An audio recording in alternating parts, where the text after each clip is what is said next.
Amsal 4 ayat yang ke-23. 1, 2, 3. Jagalah hatimu dengan segala kewaspadaan, karena dari situlah terpancar kehidupan. Mau gak kita diselidiki oleh Tuhan hati kita? Memang kalau Tuhan menyelidiki hati kita, ketika itu diungkapkan sakit. Tapi itulah Tuhan.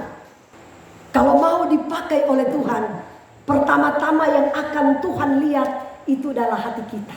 Tuhan tidak pernah melihat apa yang ada di luar, saudara. Tetapi Tuhan melihat apa yang tidak pernah dilihat oleh manusia. Itulah hati manusia.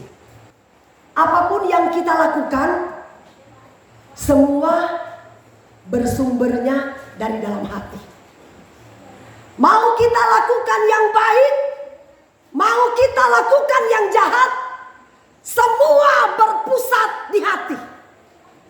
Makanya Alkitab katakan, jagalah hatimu dengan segala kewaspadaan, karena dari hati timbul kehidupan. Memang sulit menjaga hati, karena hati ini tidak bisa dilihat oleh manusia. Tetapi ketika kita melakukan segala sesuatu, itu dari hati dulu baru kita lakukan. Betul enggak? Yeremia 17 ayat 9 sampai 10. Betapa liciknya hati, lebih licik daripada segala sesuatu. Hatinya sudah membatu, siapakah yang dapat mengetahuinya? Aku Tuhan yang menyelidiki hati, yang menguji batin, untuk memberi balasan kepada setiap orang setimpal dengan hasil perbuatannya. Betapa liciknya hati. Apa yang timbul di dalam hati kita, saudara, terpancar di wajah kita. Kita tahu kalau orang marah sama kita, kelihatan di wajahnya. Kalau wajahnya mulai begini, pasti hatinya jadi rusak. Karena Tuhan sudah bilang, dari hati terpancar kehidupan. Tuhan itu menguji hati kita. Dia menyelidiki sampai kedalaman hati kita. Dan Tuhan ingin membalas sesuai dengan perbuatan manusia. Apa yang keluar dari dalam hati timbul di wajah kita, keluar di mulut kita. Kemudian saudara, kalau kita melakukan apa yang baik, Tuhan akan balas yang baik buat kita. Tapi kalau kita melakukan yang jahat, Tuhan akan balas yang jahat kepada kita. Karena semuanya bersumber dari hati. Kadangkala setan mencuri damai sejahtera, hati kita jadi rusak. Saya minggu lalu lagi puasa. Saya berusaha menjaga hati saya, supaya saya itu tidak marah, supaya saya tidak melakukan sesuatu hal yang jahat. Saya berpuasa. Saya dengan jemaat tanam bunga bagus-bagus di gereja. Kami tanam di pinggir-pinggir gereja. Suamiku datang, tanpa sepengetahuan saya, dia cabut semua bunga-bunga itu. Aduh, rusak ini hati, minta. Padahal saya lagi puasa. Saya bilang, aduh Tuhan, tolong saya Tuhan. Saya mau marah, tapi aduh saya udah puasa, aduh Tuhan. Tapi meledak juga. Meledak, nggak bisa tahan saudara. Capek-capek kami tanam itu bunga, bayangkan. Dari sore masih panas terik sampai sudah mau larut malam. Datang suamiku, dia cabut semuanya, tidak tersisa. Katanya jelek, tapi dia bertanggung jawab. Dia bilang jelek, kalau kamu marah biar nanti saya yang tanam kembali. Dia tanam lagi. Saya bilang puji Tuhan, untung aja dia bertanggung jawab. Kalau enggak nih hati, aduh nggak bisa tidur. Ini kalau sudah lihat kayak begitu nggak bisa tidur. Haleluya, rusak ini hati. Makanya Alkitab yang sudah bilang, dari hati terpancar kehidupan. Dan banyak kali juga hati kita diproses di apa? Lampu merah. Betul enggak? Kita mengikuti peraturan. Pas lampu merah, orang serobot. Timbul gak makian di lidah? Pernah gak timbul makian? Bangsat, brengsek, kurang ngajar. Timbul hati kita jadi rusak. Betul enggak? Tapi Alkitab katakan saudara, memang menjaga hati ini sulit. Kalau kita tidak kuat duduk dalam hadirat Allah, susah saudara kita menjaga hati kita ini tetap bersih dan murni di hadapan Allah. Tapi ingat, justru yang Tuhan lihat bukan dari luar, tapi dari hati yang paling dalam. Ketika Tuhan memilih anak-anak Isai, Tuhan katakan begini kepada Samuel, Samuel, pergilah engkau ke rumah Isai. Saya akan melantik salah satu anaknya menjadi raja Israel. Dia pergi saudara, dia lihat, wah mungkin ini kali Eliab gagah, tinggi, besar. Oh, itu manusia kalau memilih seseorang, pilih yang ganteng, yang cantik. Tetapi Tuhan tidak lihat itu. Amin. Tuhan bilang begini, Samuel, Samuel, bukan dia. Loh Tuhan, yang mana? Yang ini kah? Bukan. Ini kah? Bukan. Aduh, semua sudah saya tunjuk. Tetapi berfirmanlah Tuhan kepada Samuel, janganlah pandang parasnya atau perawakan yang tinggi, sebab aku telah menolaknya. Bukan yang dilihat manusia, yang dilihat Allah.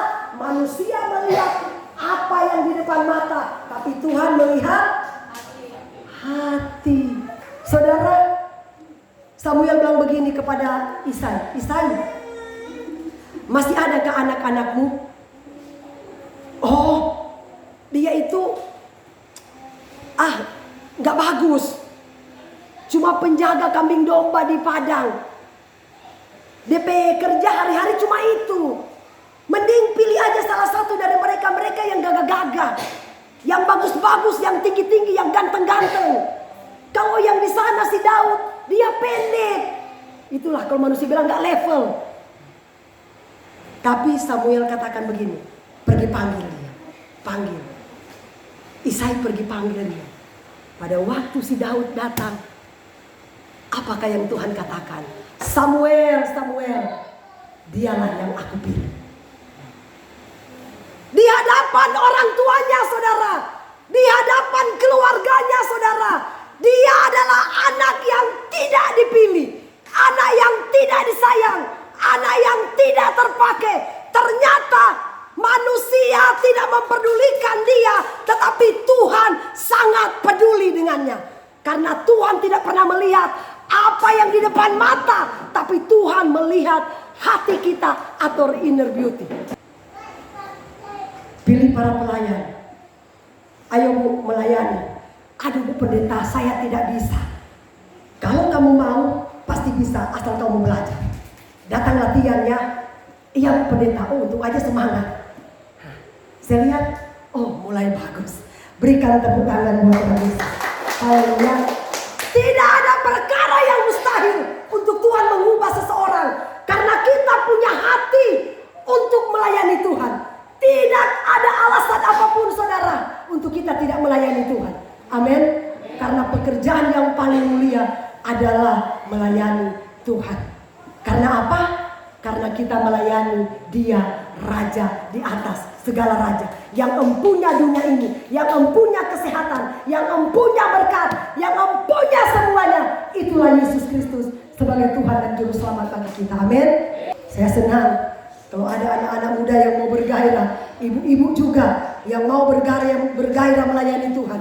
Ya, kita sama-sama bergandeng tangan untuk hormat kemuliaan nama Tuhan. Amin. Mazmur 16 ayat 7 dan 8. Aku memuji Tuhan yang telah memberi nasihat kepadaku. Ya, pada waktu malam hati nuraniku mengajari aku. Aku senantiasa memandang pada Tuhan, karena Ia berdiri di sebelah kananku. Aku tidak goyah. Terus. Sebab itu hatiku bersukacita dan jiwaku bersorak-sorak. Bahkan tubuhku akan diam dengan tenteram. Haleluya. Saudara, saya kasih tahu. Pernah enggak Bapak Ibu Saudara capek-capek bekerja, mau tidur malam, tiba-tiba kita baru mau berbaring, ada hati nurani berbicara di hati kita. Apa yang kita lakukan sepanjang hari mungkin menyakiti hati Tuhan atau menyenangkan hati Tuhan, itu pasti di malam hari Tuhan akan mengingatkan hidup kita. Karena Tuhan yang katakan pada malam hari Tuhan membersihkan hati kita. Ya, Tuhan menyelidiki hati kita, bahkan batin kita saudara. Dia berbicara di hati nurani kita. Karena Alkitab yang katakan, hati kita ini adalah pelita Tuhan. Jadi, mari Bapak Ibu Saudara, jagalah hati kita dengan segala kewaspadaan. Memang kalau kita dipancing emosi nggak tertahan, ya. Tetapi belajar sabar. Apalagi bapak-bapak yang bekerja di lahan sana. Kalau sudah emosi main parang, waduh, minta ampun. Tapi saya percaya di sini nggak ada, amin. Sabar saudara, ya. Kalau ada pimpinan atau atasan atau mandor memberikan nasihat, asal itu nasihat benar, tidak pernah melenceng dari aturan, kerjakan itu dengan sukacita, amin. Saya percaya saudara, apa yang kita lakukan itu dinilai oleh Tuhan, bukan dinilai oleh bos. Kalau kita mengerjakan semua dengan sukacita saudara. Karena apa? Karena kita bekerja bukan untuk dilihat oleh bos, tapi kita bekerja untuk dilihat oleh Yang Maha Kuasa. Amin. Karena yang memberi upah adalah Tuhan, bukan manusia. Tuhanlah yang menilai setiap pekerjaan manusia. Seperti Yusuf. Yusuf itu saudara luar biasa prosesnya. Tetapi karena Tuhan melihat hati Yusuf yang luar biasa, sudah dibuang ke sumur, dijual ke orang Ismail, dijual lagi ke Potifar, dijadikan budak. Tapi Yusuf tetap sabar menjaga hatinya. Difitnah, tapi dia tidak pernah membela diri. Oh, saya tidak salah, kenapa saya dipenjara? Enggak, dia sabar saudara. Akhirnya apa? Sebagai seorang budak, tidak pernah terlintas dalam pikiran Yusuf kalau dia bisa diangkat menjadi Perdana Menteri kedua di Mesir. Tapi itulah Tuhan, karena Tuhan melihat hati Yusuf, hati yang teruji. Amin. Kalau dinasehati, kalau ditegur, dengar. Kerjalah dengan sukacita. Kerjalah karena kita melihat Tuhan. Karena upah itu Tuhan yang beri, bukan bos. Amin. Dan saya percaya saudara, kalau kita menjaga hati kita dengan segala kewaspadaan, maka Tuhan pasti akan memberkati hidup kita. Amin. Tuhan berkati kita semua.